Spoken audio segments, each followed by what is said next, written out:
Bienvenidos a Memorándum, un espacio donde revisamos artículos científicos la mayoría de las veces, en algunas otras ocasiones artículos de opinión, editoriales y prácticamente siempre que estén relacionados con radiología, aunque en algunas ocasiones, como será el día de hoy, impacta otras áreas también de la medicina, en particular en el caso de hoy, de la neumología.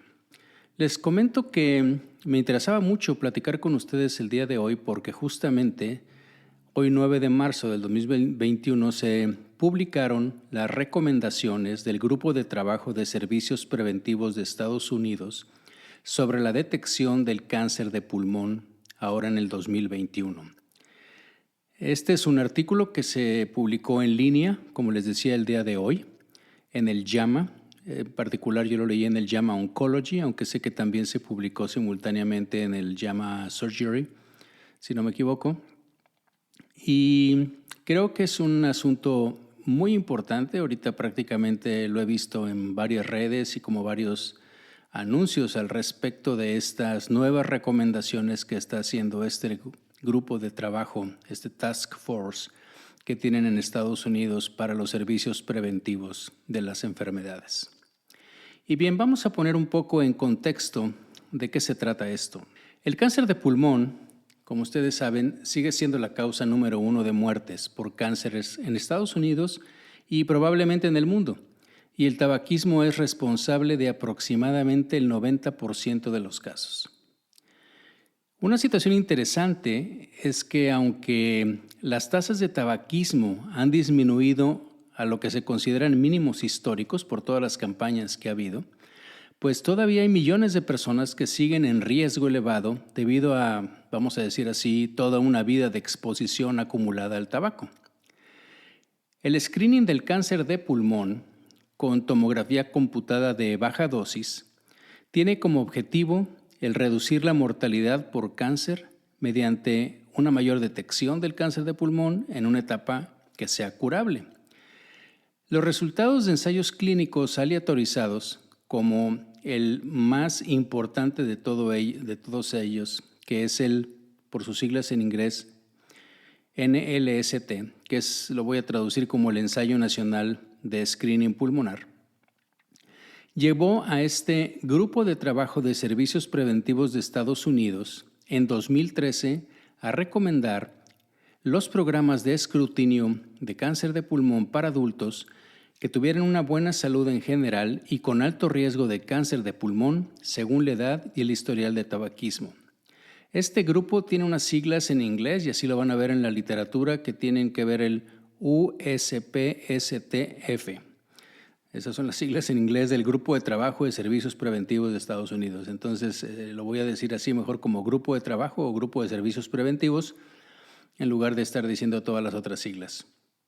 Este Grupo de Servicios Preventivos de Estados Unidos justamente hoy actualizó sus declaraciones de recomendaciones con respecto a la detección del cáncer de pulmón mediante tomografía computada de baja dosis.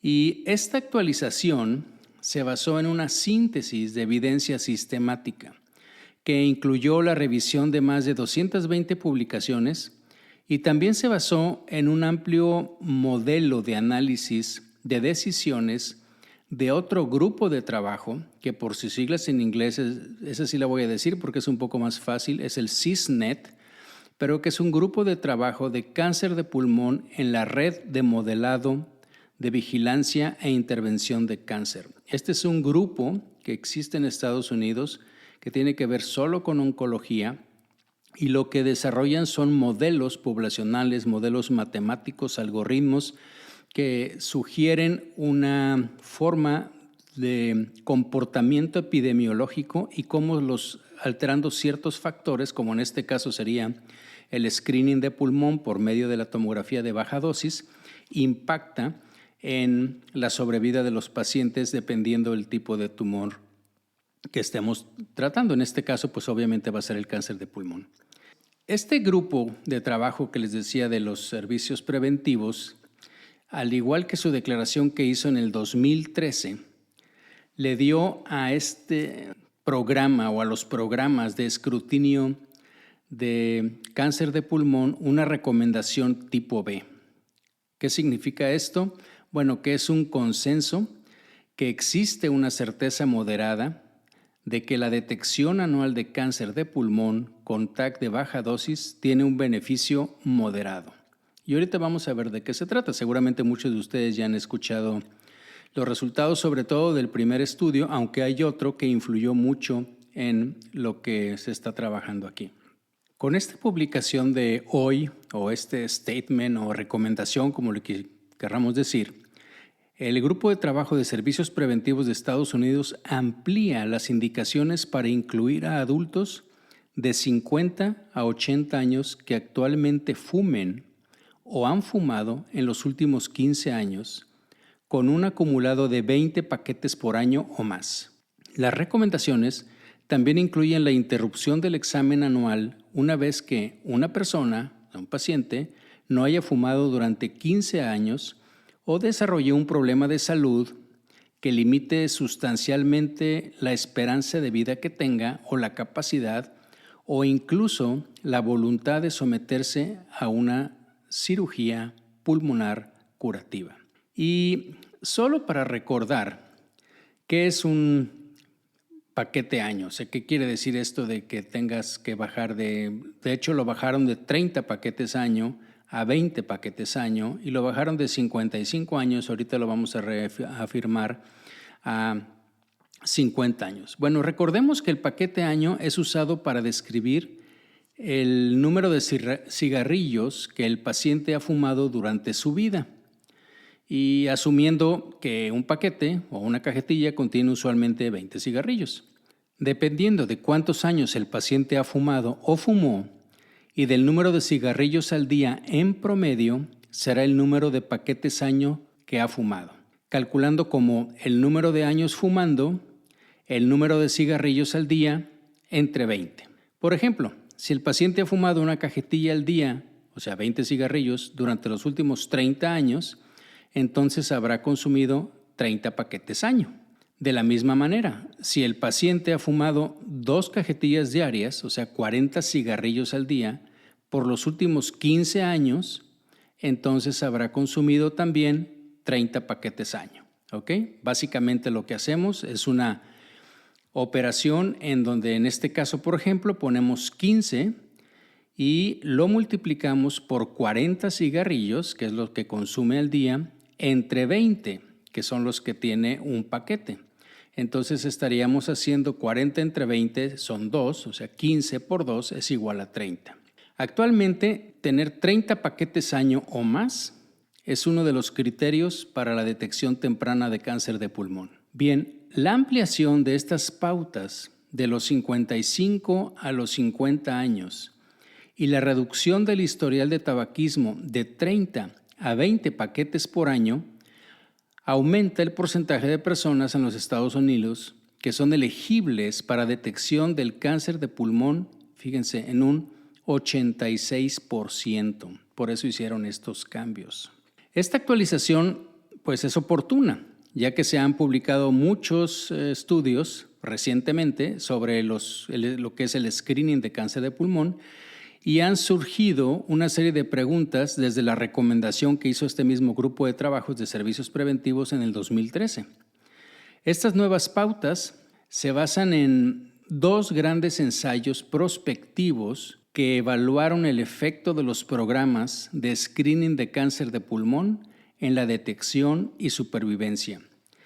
Y los resultados de ellos demostraron una disminución del riesgo de morir por cáncer de pulmón de al menos o de aproximadamente un 20%. Y déjenme platicarles de ellos. El más conocido es el NLSC, que es el Ensayo Nacional de Screening del Cáncer de Pulmón, en donde se encontró un cambio significativo en la detección de cánceres de pulmón en estadio 1, que es el más temprano, con el screening de TAC de baja dosis. Esto fue en poblaciones que eran consideradas de alto riesgo, y eso bajó del 50% que se observaba en las radiografías de tórax. Alguna vez hemos discutido esto anteriormente. A mí me tocó participar en varios foros de la Sociedad de Tórax y demás con respecto a discutir y aplicar posiblemente los resultados de este estudio. Y entonces, en ese estudio se demostraba que se disminuía del 50 al 31%. Pero hay un estudio más reciente que ahorita vamos a platicar de él, que se llama el Nelson. Ese se publicó en el 2020, el año pasado, y donde demostró que había un cambio o una disminución del 41 al 14%. Y esto, si lo vemos en muertes, porque al principio, y eso está publicado en el artículo primero del 2011 que les digo del Ensayo Nacional de Screening de Cáncer de Pulmón, y cuando se vio esto, realmente el número de pacientes que se reducían parecía muy poquito, pero ya cuando lo ves en contexto y sobre todo si lo comparas con otros programas de screening como el de la mama, pues resulta que se modificaba entre 52 a 83 muertes menos, 52 en el caso del estudio americano, 83 en el caso del estudio Nelson, por cáncer de pulmón por cada 100,000 personas al año. Ese es el beneficio. ¿Sí? 52 a 83 muertes menos por cáncer de pulmón por cada 100,000 personas. Bien, entre otras cosas, el ensayo Nelson planteó nuevas preguntas que no había planteado el otro estudio sobre la frecuencia óptima. Bueno, hay que recordar aquí que este estudio de Nelson se hizo mucho más recientemente. Los resultados, como les digo, se publicaron apenas el año pasado. Entonces, tenían ya información y tenían otro tipo de perspectiva con respecto al estudio. Pero bueno, les decía que este estudio planteó nuevas preguntas sobre la frecuencia óptima del screening y sobre todo cuándo detenerse, así como el papel de la evaluación volumétrica en la evaluación de los nódulos detectados, que esto fue muy importante porque el primero solo medía el diámetro y aquí ya se tomó en cuenta el volumen. Además, este estudio, el Nelson, incorporó el LUNRADS, así como lo hemos visto que existe el BRADS, el PRADS, el IRADS. Bueno, también existe el LUNRADS, que es el Sistema de Datos de Información de Detección de Cáncer de Pulmón por tomografía. Y esto se hizo para mejorar el seguimiento, como lo hacemos también en BRADS y en IRADS y en PRADS, en la categorización de los nódulos que son identificados en el screening. Es lo mismo que hacemos en las otras. Entonces, esto no se incluyó en el otro estudio, en el primero, pero sí en muchos más. Pero este es el más importante, el Nelson. También se ha planteado que los criterios de elegibilidad que usaba este grupo de trabajo preventivo del 2013 para los programas de escrutinio de cáncer de pulmón no tienen en cuenta, o no tenían, porque ya los cambiaron, factores de riesgo importantes, como por ejemplo la raza negra, que sabemos que tienen mucho más incidencia de cáncer de pulmón, la enfermedad pulmonar obstructiva crónica, los antecedentes familiares y las exposiciones ocupacionales. Por otro lado, este beneficio considerable debe sopesarse con los daños, entre comillas, pero reales, que el screening pudiera producir. ¿Y cuáles serían estos? Bueno, pues primero, obviamente siempre que pensamos en un estudio de screening de tomografía computada, pues pensamos en el riesgo de cánceres inducidos por radiación. Pues bien, fíjense que a este respecto, este grupo que modela, ¿sí? Hace modelos matemáticos y de población, ha calculado que existiría una muerte por cáncer de pulmón inducido por radiación por cada 13 muertes por cáncer de pulmón que se evitan por el escrutinio, o sea, por este programa de escrutinio. Entonces, sí existe un riesgo, habrá quienes dicen que es poco y que vale la pena, habrá quien no. Bueno, eso es algo que se tiene que discutir. Y de hecho, aquí lo recomiendan, viene al final como una de las cosas importantes, la discusión multidisciplinaria y sobre todo esta decisión compartida con el paciente. Bien, otra cosa que hay obviamente en este tipo de situaciones pues es la angustia que se genera a corto plazo entre las personas que dicen, bueno, si me voy a hacer un screening me puede salir positivo. Claro, es una situación que se comparte pues obviamente también con lo del BRADS. Yo creo que es el mejor para compararlo, este escrutinio anual y tomando en cuenta la angustia que genera normalmente entre las pacientes, pero también probablemente entre los otros estudios de escrutinio. Bien, también hay algo que se mencionó desde el primer artículo, aquel del New England del 2011, del ensayo clínico, y que tiene que ver con las complicaciones relacionadas con los procedimientos invasivos para evaluar los hallazgos detectados, porque ese es el problema. Piensen que estamos hablando de pacientes que en general van a tener, anteriormente eran más de 55 años, que eran fumadores, que obviamente van a tener otro tipo de lesiones y en donde si les hacemos algo seguramente les vamos a encontrar.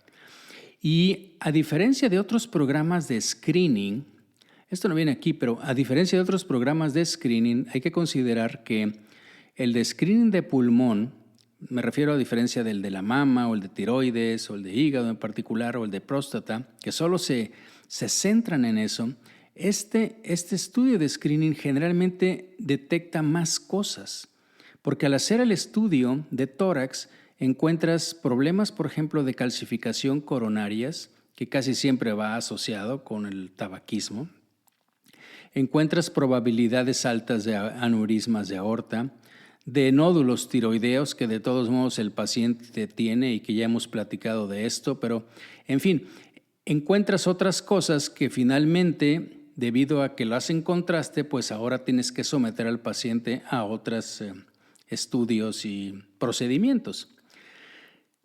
Otra situación que existe y va en el mismo contexto que les estoy platicando, pues es el sobrediagnóstico.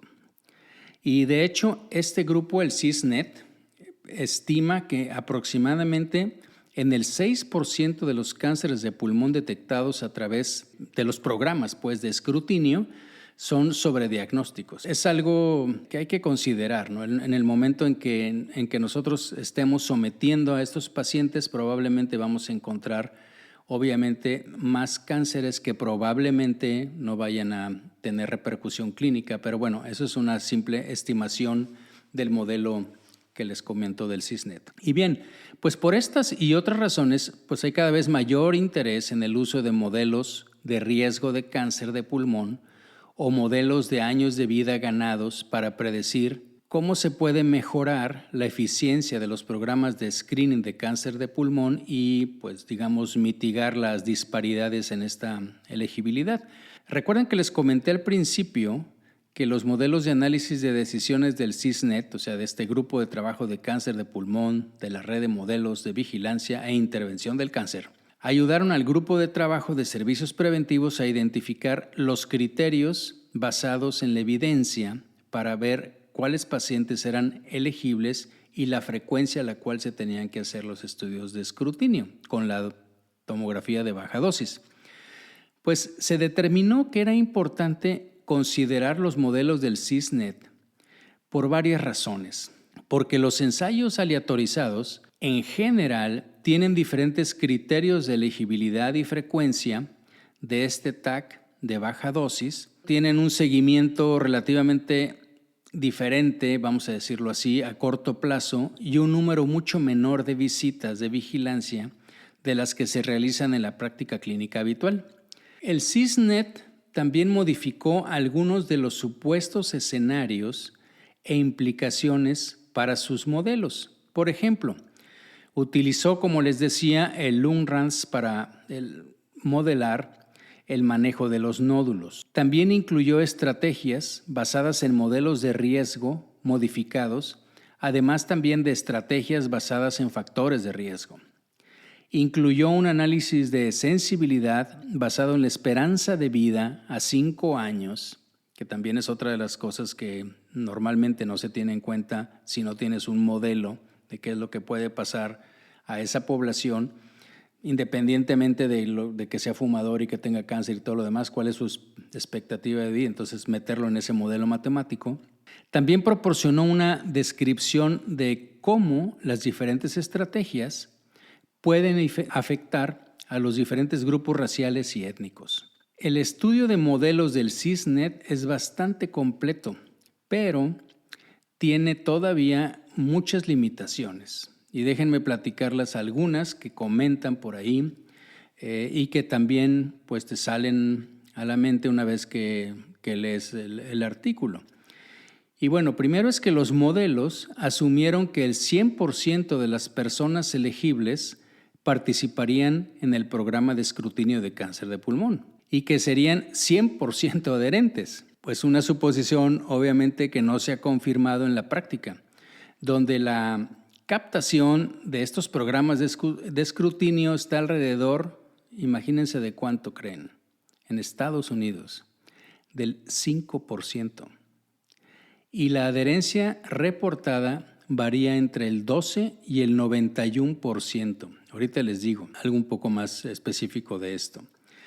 Además, pues es muy poco probable que la aceptación y la adherencia se distribuyan por igual en todos los grupos. De hecho, los datos nacionales, por ejemplo, de la Administración de Salud de Veteranos, sugiere que los grupos marginados como los veteranos negros y aquellos con comorbilidades de salud mental tienen menos probabilidades de recibir el seguimiento recomendado después de la evaluación inicial de manera oportuna. Aquí, en este artículo, hacen referencia a un metaanálisis reciente que demuestra que la tasa de adherencia en las pruebas de detección de cáncer de pulmón en los Estados Unidos durante los periodos de seguimiento, que era en un rango de 12 a 36 meses, fue solo del 55%. Eso fue en un metaanálisis. Aunque había estudios, por ejemplo, la tasa de cumplimiento del Nelson excedió el 90% durante los 4 exámenes de detección que se le solicitaron a los pacientes durante 5.5 años, y en el otro, en el americano del New England del 2011, que es el Estudio Nacional de Detección de Cáncer de Pulmón, reportó una tasa de cumplimiento superiores al 95% durante los 3 exámenes anuales, pero eso era porque estaban en el protocolo. Por lo tanto, estos problemas de la, vamos a llamarle, vida real, reducirán obviamente en forma drástica los beneficios estimados por el modelo, porque acuérdense que de aquí estas sugerencias fueron por el modelo, así como los beneficios, y también van a haber cambios en los daños esperados en los diferentes grupos, si es que no se someten de más, algunos, en fin. Por otro lado, los modelos pueden ayudar a guiar las decisiones que están, vamos a decir, lejos de escenarios ineficientes. Esto es básicamente hipotético porque es un modelo, pero obviamente por sí mismos no pueden determinar los criterios correctos para cada elección y lo que implica un balance entre daños y beneficios. Por ejemplo, si hablamos de la numerología que se maneja en el artículo, ¿quién puede decir que el estimado necesario para prevenir una muerte por cáncer de pulmón de 37 es realmente mejor que 45? ¿Por qué les digo esto? Porque esa reducción de una muerte por cada 37 es la estimación que hace el NLST, o sea, el estudio del New England del 2011, y 45 es la recomendación que hace este grupo de trabajo en el 2021, pero ambos tienen intervalos de confianza perfectos, o sea, arriba de 95. ¿O quién puede decir que aumentar la reducción estimada de la mortalidad por cáncer de pulmón de 9.8 al 13% justifica 192,000 exploraciones de TAC de baja dosis adicionales por cada 100,000 personas? Entonces, es difícil, ¿no? Decir, bueno, del 9.8 lo voy a mejorar a bajarlo al 13%. Sí, bueno, ya sé que parece que sube, ¿no? Pero bueno, vamos a bajar la mortalidad 13%. Pero para hacer eso necesito hacer 192,000 exploraciones más. ¿Se acuerdan que cuando vemos algunos ensayos clínicos, hay la famosa cosa que es el NNT, que es el número necesario a tratar? O sea, ¿cuántos pacientes tengo que tratar con un medicamento para que yo vea realmente el efecto del medicamento? Bueno, una cosa semejante es como esto. ¿O qué podríamos decir del uso de criterios basados en factores de riesgo que tienden a seleccionar pacientes más jóvenes, con menos riesgos de morir por cáncer de pulmón y por lo tanto, pues evitan menos muertes por cáncer de pulmón, pero ganas más años de vida. O sea, si lo estás bajando a 50, pues entonces las cosas ahora van a parecer mejor, pero porque estás ganando más años de vida. Entonces, otra de las cosas ahí más o menos estadísticas. Entonces, ¿qué es mejor? ¿Son mejores los criterios basados en modelos de riesgo o en los otros que normalmente utilizamos? Por otro lado, aunque las nuevas pautas de este grupo de trabajo preventivo amplían la elegibilidad para incluir a más mujeres y minorías raciales o étnicas en alto riesgo de cáncer de pulmón, no incluyen a pacientes con factores de riesgo adicionales de cáncer de pulmón, como exposiciones ocupacionales o ambientales, exposiciones al radón, si eres fumador pasivo, es un bystander, si tienes familiares con cáncer o si tienes fibrosis pulmonar. Estas son todas condiciones que sí están incluidas en los criterios en otro grupo que se llama la Red Nacional Integral del Cáncer. Bien, otro problema es que para el 15 al 20% de los pacientes con cáncer de pulmón que nunca han fumado, especialmente las mujeres, estas nuevas pautas continúan siendo, digamos, inadecuadas y no brindan una orientación sobre la detección de poblaciones que no son fumadoras y que están en riesgo de cáncer de pulmón. Además, el riesgo de cáncer de pulmón sigue siendo elevado incluso después de 15 años de dejar de fumar. Y si de hecho vemos, por ejemplo, en el Framingham Heart Study, en ese famoso estudio de Framingham, fíjense que el 40.8% de los cánceres de pulmón diagnosticados en personas que alguna vez fumaron ocurrieron más de 15 años después de dejar de fumar. Interesante, ¿no? Y obvio, pues esto sería un argumento en contra de la recomendación de suspender las pruebas de detección 15 años después de dejar de fumar, que es lo que están proponiendo ahorita, especialmente si existen otros factores de riesgo como una enfermedad pulmonar subyacente o de las otras cosas que ya les platiqué. Por último, se excluyen a los pacientes si no pueden o no desean someterse a una cirugía. Así dice tal cual. Sí, o sea, de entrada, si vas a estar en el programa de escrutinio, tienes que aceptar varias cosas. Entre ellas es que si te encuentran algo, te sometas pero así dice, a una cirugía. Y probablemente debería decir, porque no es lo mismo que te digan eso, a que si les dijeras que si están dispuestos a someterte a un tratamiento. Porque en este contexto tenemos que tomar en cuenta que la morbilidad quirúrgica ha disminuido significativamente con la adopción de técnicas mínimamente invasivas que ya tenemos ahorita en el tórax y que obviamente extienden la posibilidad de cirugía a muchos pacientes que previamente no eran operables. Además, existen varias opciones de tratamiento no quirúrgico, incluidas por ejemplo la radioterapia corporal estereotáctica o las técnicas locales ablativas como la radiofrecuencia, microondas, crioablación, que son curativas para muchos cánceres tempranos de pulmón.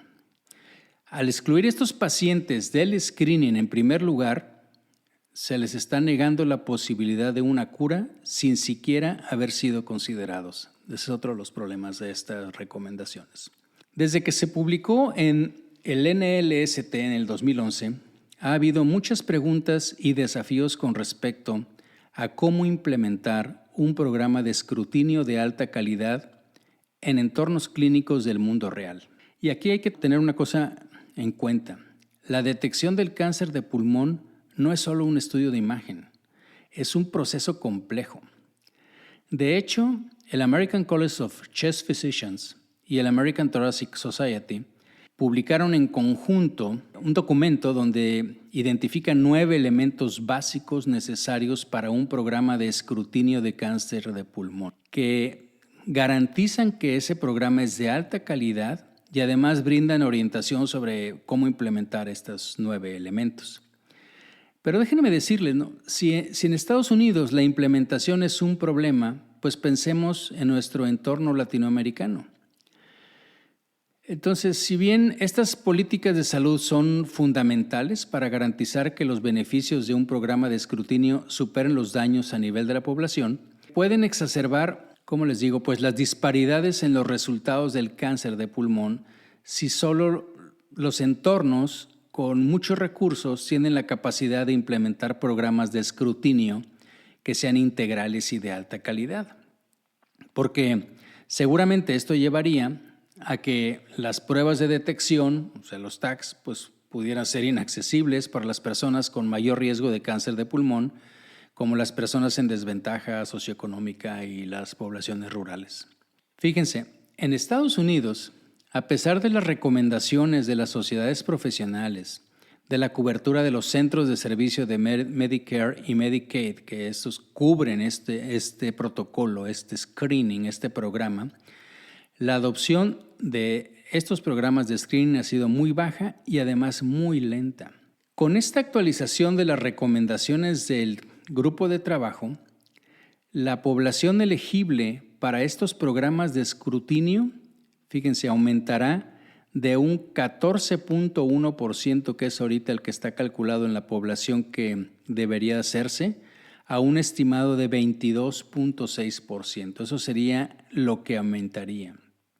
Pero aumentar el número de elegibles sin aumentar los medios para hacerlo probablemente perpetuará el problema de la implementación.